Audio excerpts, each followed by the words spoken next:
Good afternoon. Don't we live in interesting times? Just briefly, a quote on the BBC, no less, this morning has Boris Johnson saying it is capitalism and greed which has made our success with the vaccine rollout. Well, it's still up there at 12 o'clock, so perhaps no one watches it.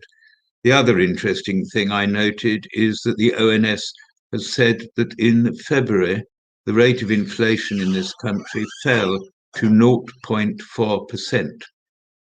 That's really quite low. So I've taken issue with my landlord, who wants to put the rent and service charge up by 1.37%, saying that with inflation at 0.4%, really, this is a stupid time to impose an increase higher than the rate of inflation.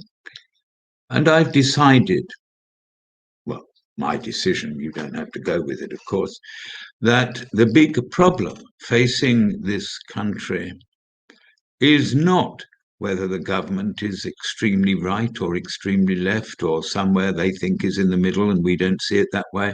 That isn't the problem. The problem is the apathy of the British public in general.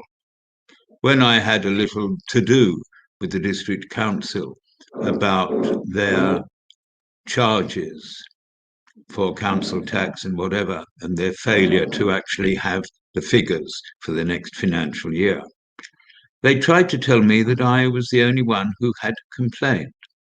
Well, here's incident. I've had another council tax figure, which is wrong, even by their own written agreement, is wrong.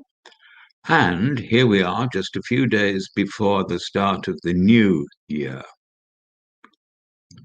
I haven't had my housing benefit thing. Oh, yes, we sent it in February. I said, you sent it in February, giving me £66 a week to live on before I pay the rent. Oh, yes, we've made a mistake. You know, I emailed the particular department and copied the director of service delivery because I think it's interesting that he should see what is done in his name. I had an out-of-office reply from him saying he was on leave until the 22nd of March. He is now back, but I've not had another email. And from the department in question, not one auto-acknowledgement. That's what I mean. We live in interesting times, and certainly I find lockdown is making me tetchy, whereas I was paragon of virtue. And I think it's affecting all of us in one way. We're coming up, of course, to the local county council elections on the 6th of May.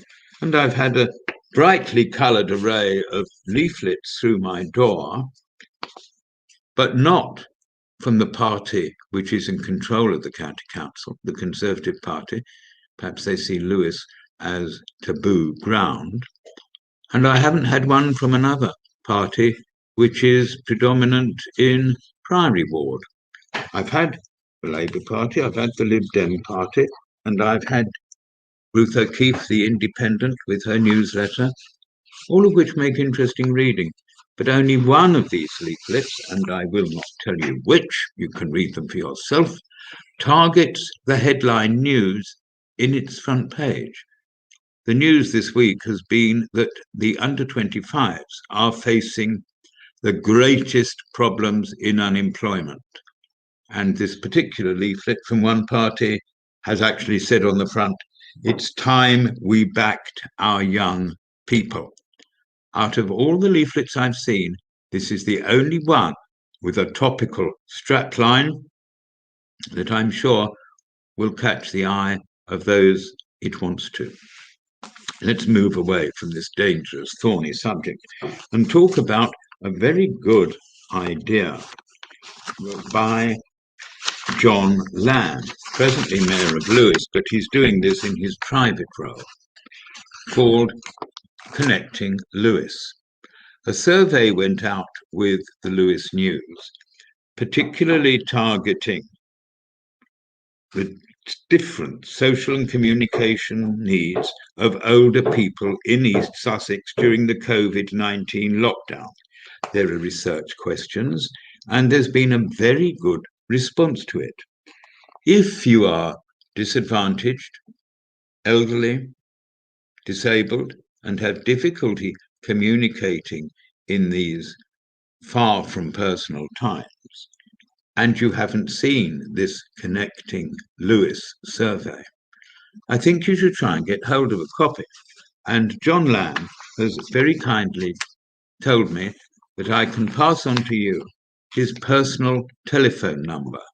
So if you can find a pen or pencil and paper or the back of today's post, if you get any, of course, John Lamb, the contact for Connecting Lewis, may be reached on 07877 972375.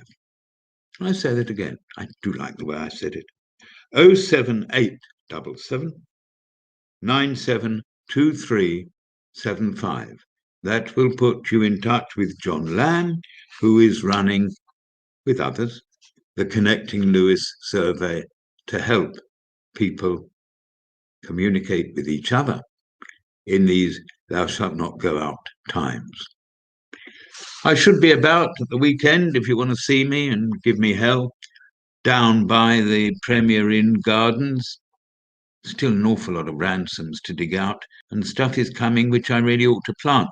I was going to be there this morning, but the sight of a frost when I awoke and peered out of my window thought that it was not a good idea to do it.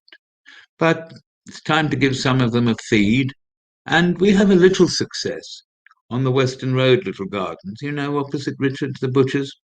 County Council have said they are not going to charge me the licence fee for doing their work for them. Don't you think that's generous? The only way I got the result, because I'd not heard from the officers, is by writing to the leader of the council, who, to his credit, intervened as soon as he had the email, and within hours I had had a note of acquiescence from the officers saying, no, we will not be charging you. Very good.